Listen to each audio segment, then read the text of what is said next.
Welcome to the Sweat the Big Stuff podcast, the franchise edition by Anytime Fitness. Delighted to have our very, very first guest today, Thomas Barnes from NatWest. Tom, new territory for us all, recording a podcast. We're really pleased and grateful that you've come on to be our first special guest today. There'll be lots listening today that will want an insight into the world of funding and how they achieve funding for their business through a broad spectrum of backgrounds, I'm sure. So there's going to be some really insightful stuff today. We've been working together for a long time now. So yeah, really looking forward to getting stuck in. So if we get cracking, Tom, what's your role at NatWest for our listeners? Tell us a bit about yourself and what you do at NatWest, please. Sure, will do. Thanks, Kieran. I appreciate the invite today. It's great to be here. So my role in the bank is as a franchise development manager for the NatWest Group. And what that role encapsulates is providing finance to the franchise sector, whether that's franchisees or franchisors, providing them with the right bespoke financial products to get them on the road. Yeah, perfect. A crucial part, isn't it, of any business? There's not tons of new startups that will be cash funding projects. So sure. It's a critical thing that a franchisee is able to achieve, backing by such a reputable bank as yourselves. Sort of with that in mind, Tom, how long have NatWest been backing franchises specifically? So the NatWest franchise team was formed in 1981, which is 44 years ago. And the sole aim at that point was to provide advice, financial products, and backing to people looking to enter the franchise sector. Sure. Okay. And I think, there's been a perception of franchising, rightly or wrongly, sort of in the UK, that it was very Americanized. I think, if you ask 10 of your friends to walk down a high street, and would they know that Subway or McDonald's or an Anytime Fitness or some of the big brands out there was franchised? I don't think everyone would know that. And I think there was that perception. And I think, I think people are becoming more educated now, Tom, but through your experience, lots of years working in franchising, what have you noticed that's been different since you started sort of to where we are now? Yeah, it's a good question. I've been working in the franchise sector for about 18 years now, and I've seen many changes along the way. I think most recently the changes have come post-COVID-19, where franchises have reported better trading levels and a far more efficient move to digital communications. I've also seen a switch from sole franchisees operating one unit to multi-unit, multi-brand operators throughout the UK. Yeah, brilliant. So how do you feel about the franchising sector sort of right now? How do you feel it's performing, and what would you say is the opportunities? You're in a unique spot. You get to see lots of different franchise businesses. So what do you think? The franchise sector continues to increase year on year in the UK. And according to the latest BFA survey, 89% of franchise units are profitable. Wow. The sector also contributed around about 90 million to the UK economy as well. So it's very positive and very buoyant. We're seeing a lot more franchises moving into the UK from America as well. So there's kind of no stopping so far, which is great. It's keeping everybody in a job, and it's providing a lot more sort of opportunities for the UK. It feels like there's massive momentum, Tom, doesn't there? I think I agree with you. Coming out of COVID, certainly from our side, there's momentum behind franchising. Certainly, the franchising sector, we're part of the fitness industry. Looking at the penetration stats that we're seeing, the amount of gyms that are opening, to see the national statistics up at close to 17% penetration now. When I started in the industry over 20 years ago, we were single digit numbers. So that's real growth. And I read lots of press coverage over the past couple of weeks of how pubs in general are quieter, and the younger generation are now drinking less and going out to less pubs, but they're going to more gyms, which I think is really, really exciting for us. Why do you think the fitness industry is from your own perspective is becoming more and more popular? Again, I think it's clear post-pandemic across all generations that people are taking more care of themselves. They're looking after their health a lot better, and they're taking the opportunity to do something different. As you mentioned, the leisure sector has changed dramatically in the last 5 years or so, and I think that fitness clubs and gyms and those sort of outdoor activities have become a priority because they serve as a community as well as a hobby, and I think people are latching onto that a lot more these days. Yeah, agreed. And I think I was speaking at a property event yesterday, and I think landlords now are far more open to fitness operators and gyms to perhaps what they would have been 10 years ago. It's more of a leisure high street now than you see in a high street that maybe was typically 15 years ago retail. Is very much coffee shops, it's nail salons, hairdressers, gyms. It's a more of a wellness and a leisure experience than what it was before. So I think it's helped shift the mindsets of sort of key decision makers, i.e. landlords as well. So yeah, certainly it's really encouraging to see. And you have the opportunity to speak to all sorts of different franchisees. We put lots of people your way.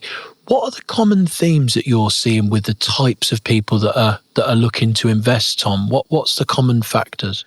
Yeah, so we speak to a lot of people. I think the most common theme I see is that people who are seeking a change from their corporate careers, wanting to be in control of their own destinies from a career point of view as well as a financial one. I also see individuals wanting to run their own businesses without the threat of failure. So they're buying an existing brand that's got a proven track model, and I think people really latch onto that too. Yeah, agreed. And would you say that's, they're feeling it's a safer bet to partner with a reputable brand that's got multi-unit success, that's got a track record, than perhaps that leap of faith of going out and running it independently? Is that the sort of feedback you're getting? Completely, yeah. So people are looking to buy a business, but de-risking as much as possible. If they can buy something off the shelf and run with it, knowing that it's got the support of a franchisor, a network of franchisees behind it, and people to go to for advice, I think people will really get sold by that sort of structure and that track record and model that Anytime Fitness has. Yeah, agreed. It's that partnership's very appealing as a hybrid between, you mentioned there people's corporate ways of working, that 9 to 5, that commute to work. I think, it's that benefit of having that control of your own destiny. Yeah, 100%. But you're partnered with a brand that's backing you, that's got that proven success model there. You're ticking both the boxes. So. Yeah, and the bank buys into that sort of structure as well, and that's why we're happy to lend to people who may have not had any experience in the gym sector, who want to open their own club. We're quite comfortable with that. Yeah, that's brilliant, and that's a nice sort of segue into the subject I wanted to get into you now. Really, it's when what does a funding application look like, Tom? What how does that work with you guys? Yeah, so the process is very simple. We try and keep it as simple as possible.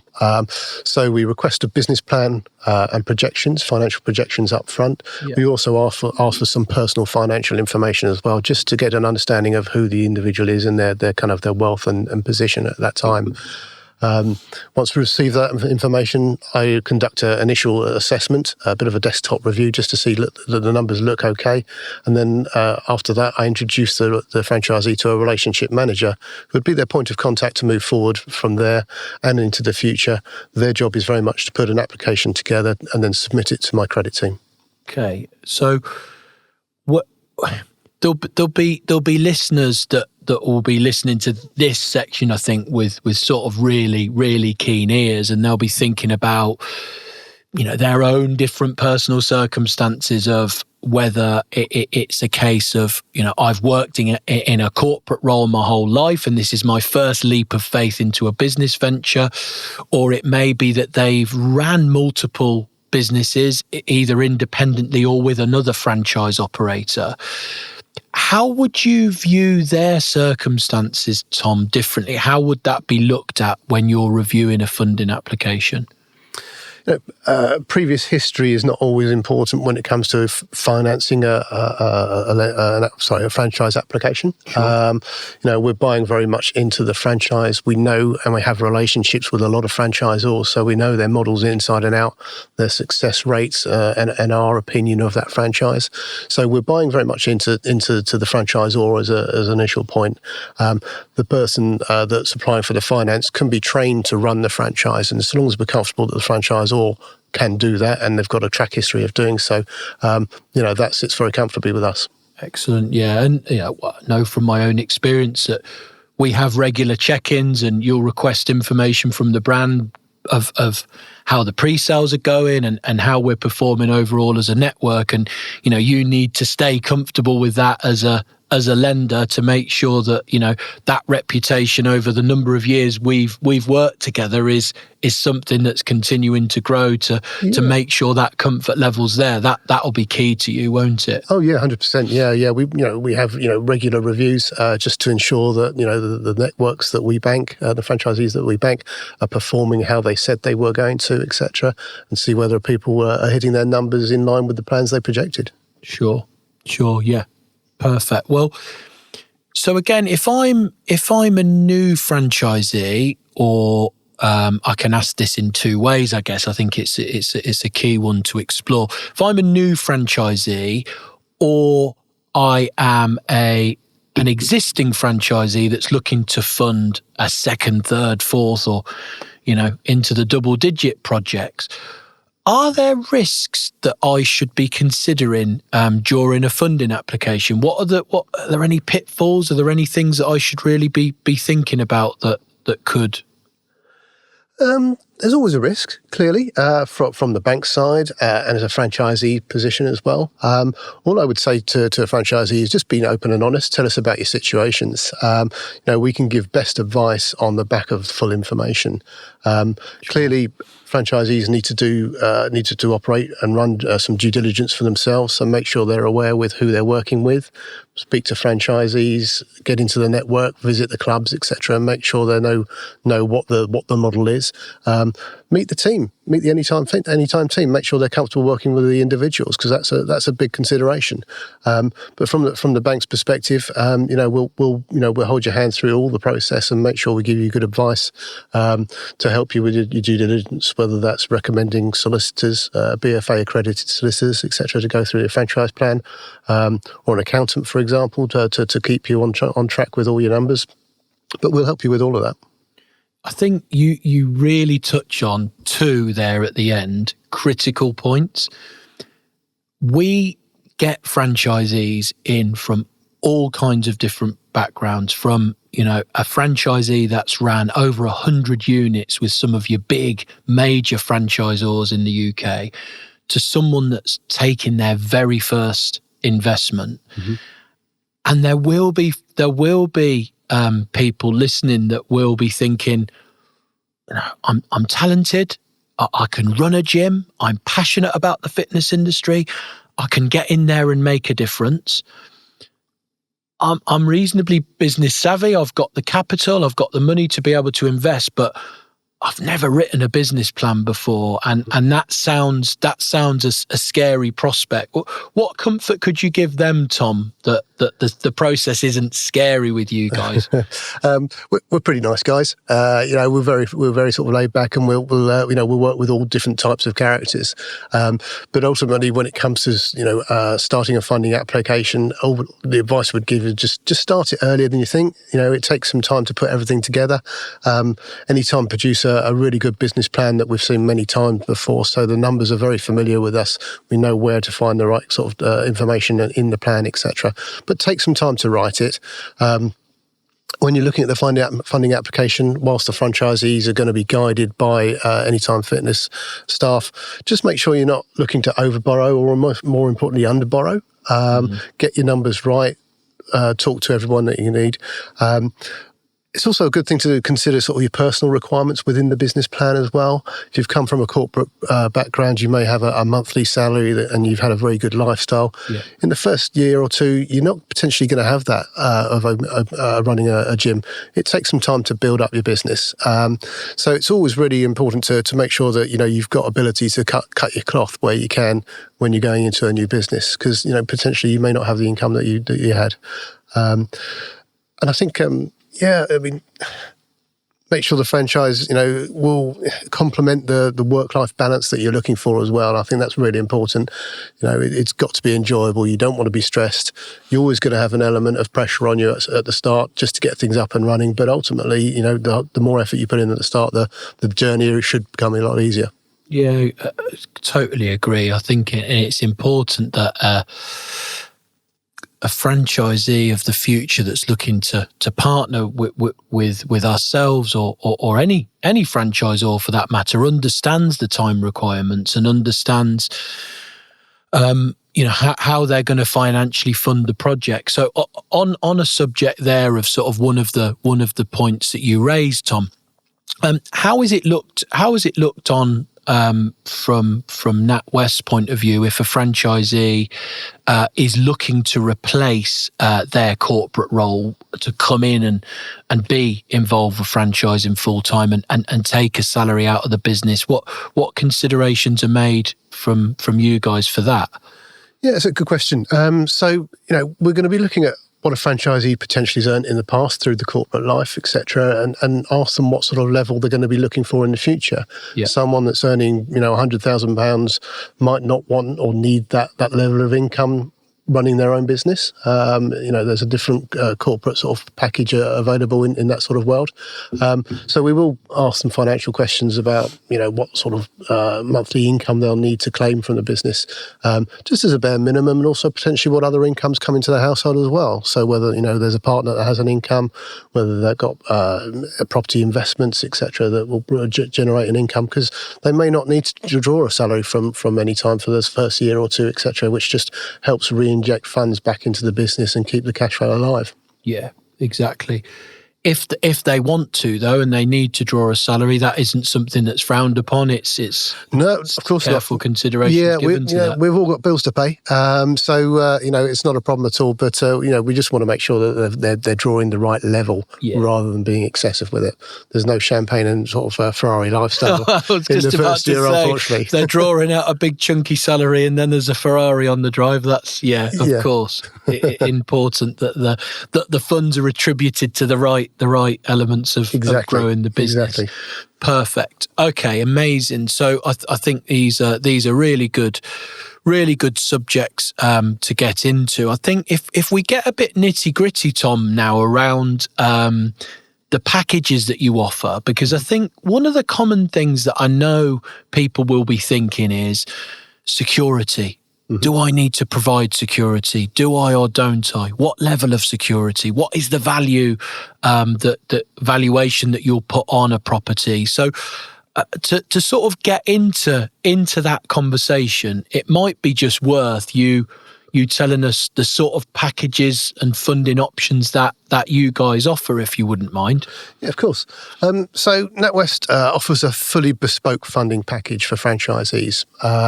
So whatever the situation, we can usually find a solution, okay?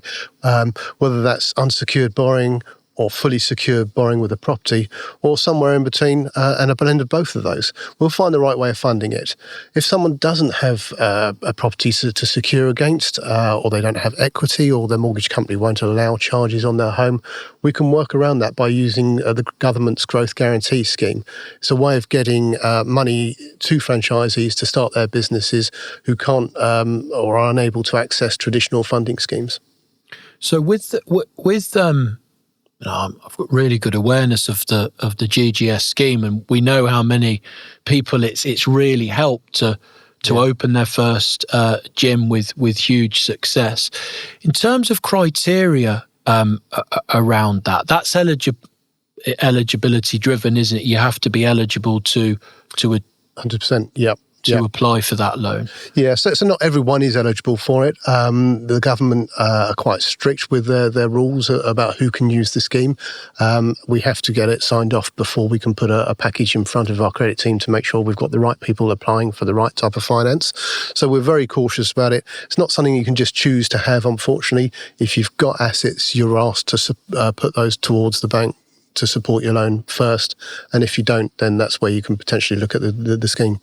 I think from our experience at any time, that scheme's been pivotal.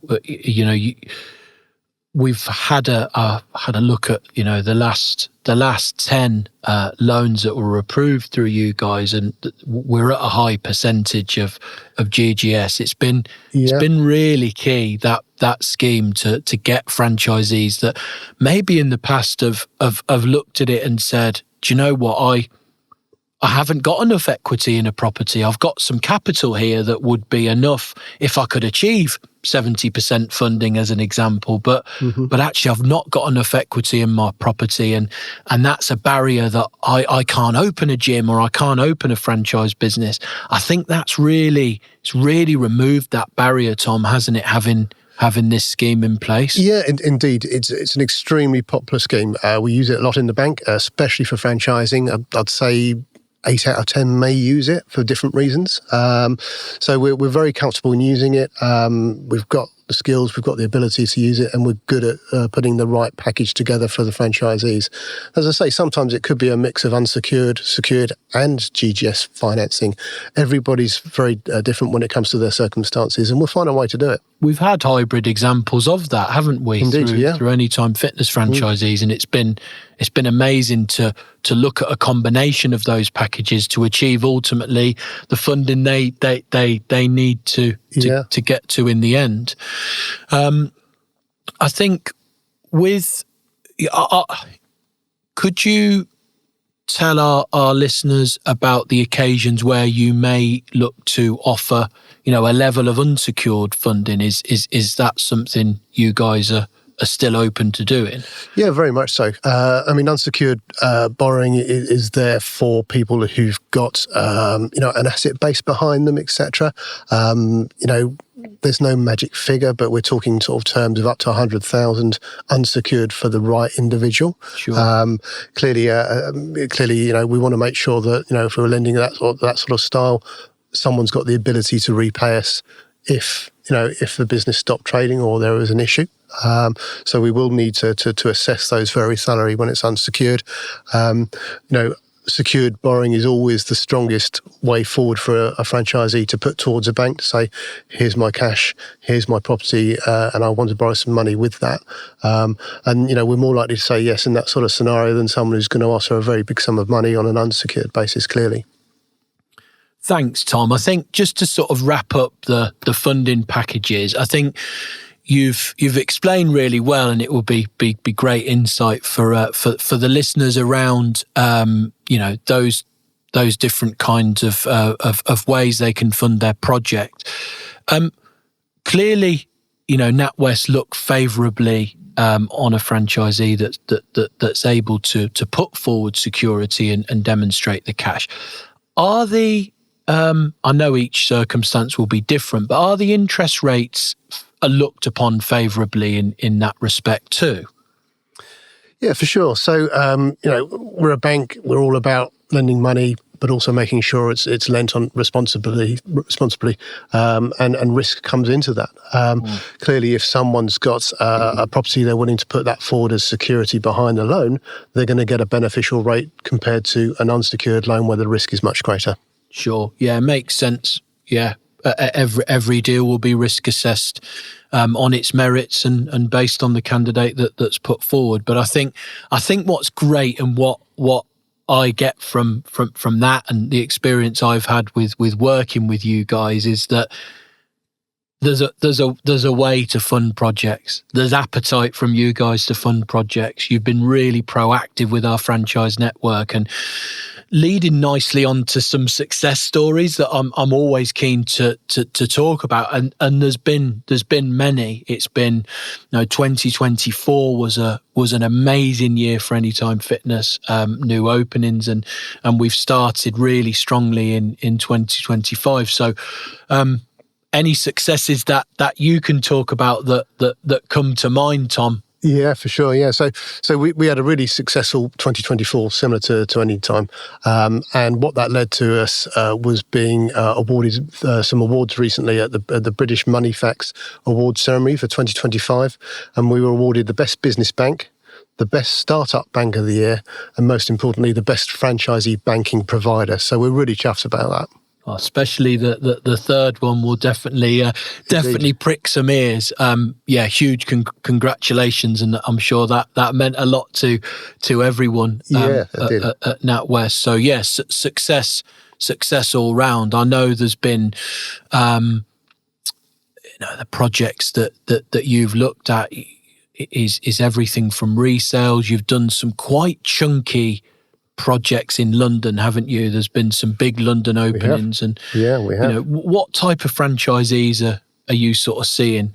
More synergies? Yeah, so I suppose most commonly we see startup locations for Anytime Fitness. That's probably the most conversations I have.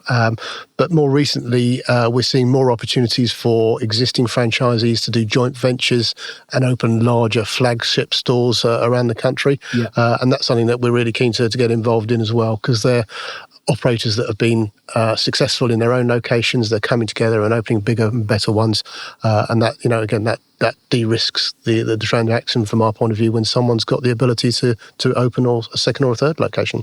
Yeah, of course, and particularly when they're successful. I know a couple of the franchisees that you've worked with have had really positive conversations with their relationship manager to say, when are you ready for the next one? Yeah. That's a really good position to be in when the appetite's that strong, and that helps those particular franchisees that are looking to grow. But again, reputationally of the brand, we've got strong franchisees doing amazing projects. We continue to grow, and that appetite grows. We'll make no secret of it. It's having a partnership, a long-term one, as we've had with you guys, is instrumental. To be able to continue to grow at the rate that we have. I mean, exciting times for the brand, and you're a key part to that. So. Thank you. Yeah, it's true, and this all starts with the relationship we build with the franchisee from day one. If we know what their trajectory is and what their plans are with opening 1, 2, 3, or 4 clubs,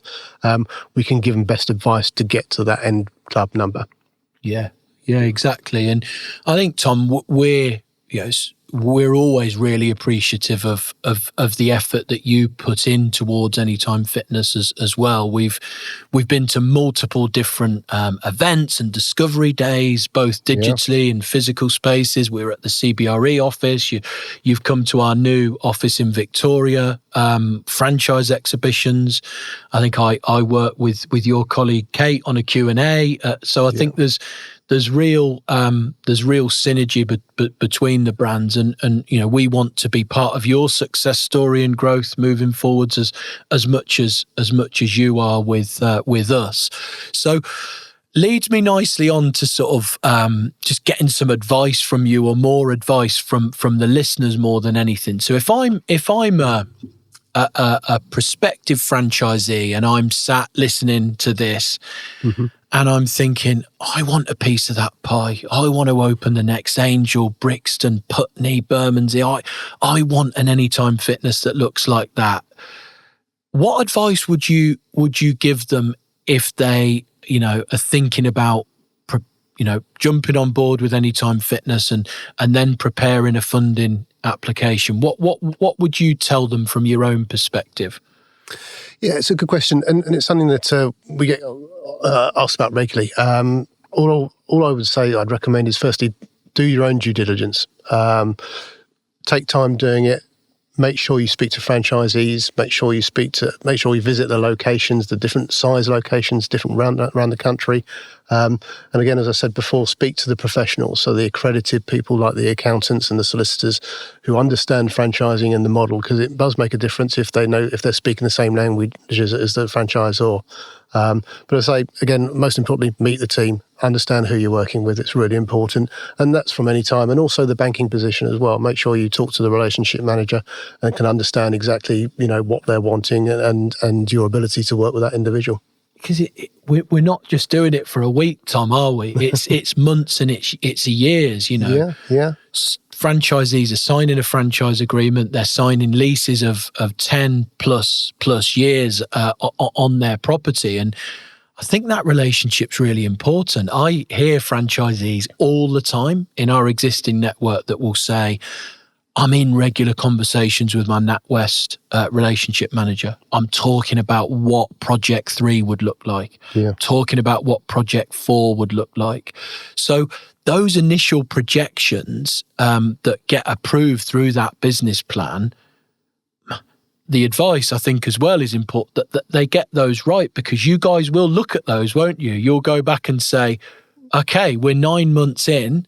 You submitted a business plan. We've lent you X amount of £1,000 here.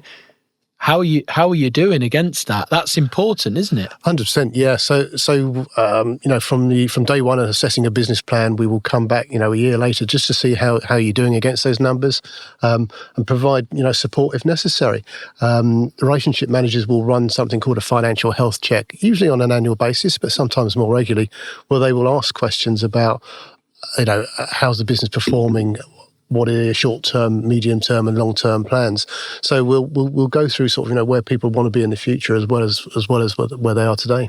I think all of that's really, really good advice, and thanks, Tom. I think what it's really opened up today is it's not a one-size-fits-all approach to become a franchisee and achieve funding and achieve success. We've seen so many different types of experience and different people coming in. So I think that eclectic mix is great, isn't it? It's great to see people being good. Successful. Yeah, and talking to people from different walks of life is interesting as well. It's what keeps your brain ticking over and finding different ways of funding, new franchisors and franchisees and getting them into the business that they want to dream and own.